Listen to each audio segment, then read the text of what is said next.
Bonjour à tous, j'espère que vous allez bien. Alors je vous fais une courte vidéo cette semaine, sans guitare, mais juste parce que j'ai deux informations importantes à vous communiquer. La première, c'est au sujet du lien de connexion pour accéder à votre espace de formation, ou tout simplement pour accéder au dossier de Jazz et Guitare.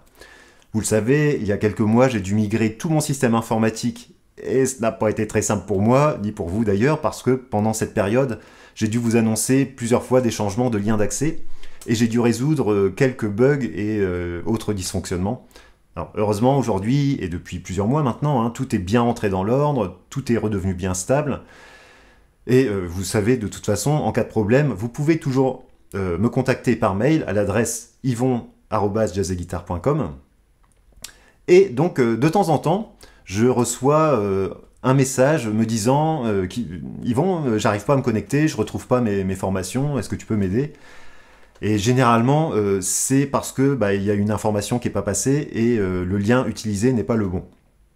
Donc, pour ne pas vous tromper sur le lien d'accès, le plus simple, c'est d'aller sur le site jazzeguitar.com et de rechercher le bouton Connexion qui se trouve en haut de la page d'accueil. Et ce bouton vous donnera le lien toujours actualisé si à l'avenir il devait encore changer. A priori, non, mais bon, on ne sait jamais. Sinon, vous pouvez aussi utiliser le lien suivant, donc que j'ai noté dans la newsletter, mais que je vous redonne. Donc ce lien, c'est https://jazzeguitar.com/dashboard/fr/login.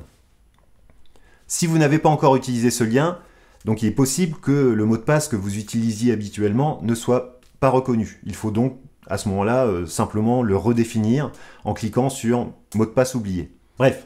Ça, c'était la première annonce importante. La deuxième, c'est au sujet du sondage que je vous ai envoyé il y a pas mal de semaines maintenant, et qui vous demandait en gros comment je pouvais vous aider pour progresser plus vite en guitare jazz. Alors, d'abord, je suis très heureux car vous avez été plus de 300 à avoir la gentillesse d'y répondre en me faisant part de vos difficultés, en me détaillant voilà, tous les problèmes que vous rencontrez et puis vos désirs. Et grâce à ces réponses, je comprends mieux vos besoins et je travaille actuellement beaucoup pour vous proposer du contenu d'information qui vous aidera à atteindre vos objectifs plus rapidement.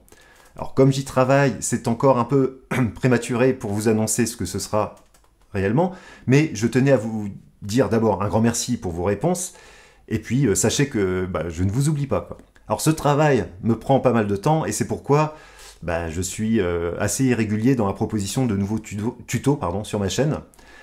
Donc cette semaine, je ne vous propose pas un nouveau tuto. En revanche, je vais quand même vous proposer un lien vers une vidéo très intéressante. Mais avant ça, avec l'actualité de ces derniers jours, c'est assez difficile pour moi de ne pas vous parler de Sylvain Luc qui vient de nous quitter, malheureusement, donc le 13 mars dernier. Et donc moi j'avais une vingtaine d'années quand je l'ai entendu pour la première fois. J'ai eu la chance de le voir plusieurs fois en concert et aussi en masterclass. Et je suis vraiment très touché par sa disparition parce que c'est un immense bonhomme, quoi. Et je l'ai beaucoup écouté parce que c'est un guitariste hors norme avec une technique extraordinaire et qui savait vraiment faire passer des émotions positives dans sa musique avec une richesse harmonique et une technique et rythmique incroyable, tout en restant facilement accessible pour toutes les oreilles. Enfin, ça dépend un peu du répertoire, mais il savait s'adresser à tout le monde à travers sa musique. Ça c'est quelque chose que j'appréciais vraiment chez lui. Alors, tous les guitaristes ont eu envie un jour de savoir jouer comme Sylvain Luc. Et j'aimerais partager avec vous, à ce propos, une sélection de 5 albums que j'aime particulièrement, qui m'ont aidé à grandir aussi en musique, et que je vous conseille donc à écouter. Alors au départ, je voulais en sélectionner que 3, mais sa discographie est si riche et si exceptionnelle que je n'ai pas pu me résoudre à cette limite. Alors, par ordre chronologique, dans les albums qui m'ont marqué, il y a l'album 5 sur 5 du bassiste Sylvain Marc, sorti en 92 je crois, et sur lequel Sylvain Luc est sideman simplement, il est invité, et sur ce disque il joue des solos dans le style jazz rock fusion, avec une virtuosité vraiment fascinante. Ensuite, il y a l'incontournable Piazza, sorti en 1993, où Sylvain joue beaucoup en guitare acoustique, et exclusivement en solo. Donc à cette époque, j'écoutais beaucoup de Joe Pass et je pensais que c'était le seul guitariste à pouvoir jouer du jazz en guitare solo de cette manière. Donc ça a vraiment été une claque le jour où j'ai entendu cet album, et avec beaucoup d'émotions sur chaque titre. Alors ensuite, troisième album, c'est Duet, alors sorti en 99, en duo avec un autre immense bonhomme, Biréli Lagrène. Alors on sent vraiment une grande complicité entre ces deux musiciens, et je trouve qu'ils nous transmettent bien le plaisir qu'ils ont à jouer ensemble. Alors des duos fameux avec Sylvain Luc, il y en a eu vraiment plein. J'ai adoré celui avec Louis Winsberg, un autre de mes guitares héros. J'ai aussi eu l'occasion de le voir en concert avec le guitariste belge Philippe Catherine, mais je crois pas qu'il y a eu d'enregistrement. Bon, non, de toute façon, je vais essayer de m'en tenir à cette liste de 5 albums. Donc l'album suivant, c'est l'album Sud, sorti en 2000. Donc c'était un trio, le trio Sud, avec Jean-Marc Jaffé à la basse électrique et André Secarelli à la batterie. Et j'adore vraiment le son de ce trio et la personnalité musicale de chacun de ces trois membres.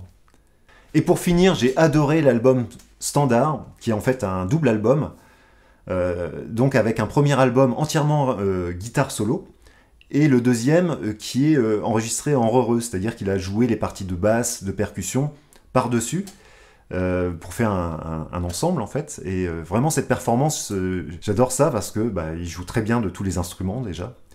Et puis ça fait écho à un titre que j'avais adoré qui s'appelle Poursuite, et qui était sur une compilation de guitaristes français, ouais, c'est ça, qui s'appelait Guitare Attitude, Jazz Influence. Donc c'était une série d'albums Guitare Attitude.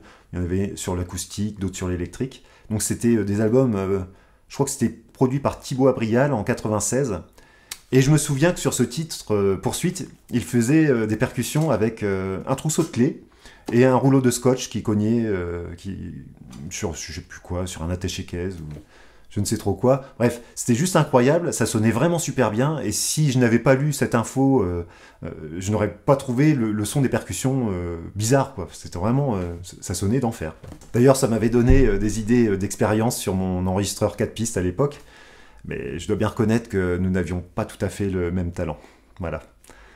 Voilà, je vous conseille vraiment d'écouter ou de réécouter cet artiste incroyable.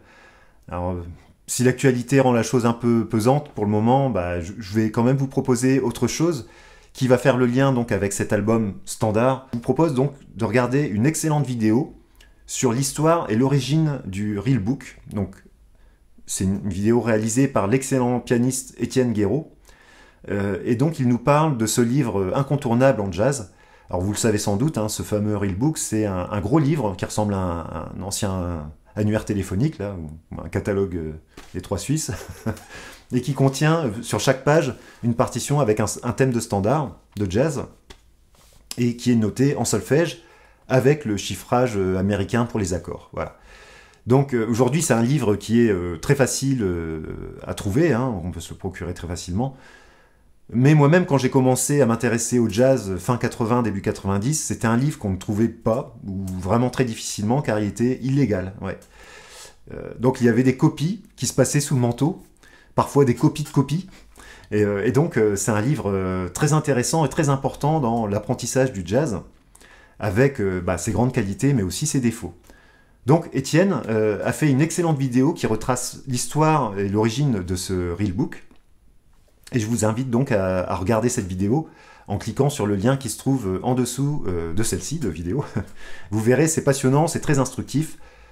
Voilà, donc je vous remercie de m'avoir écouté. Je vous souhaite un bon moment avec Étienne et cette vidéo, qui est super intéressante. Et je vous dis à très bientôt pour un prochain tuto.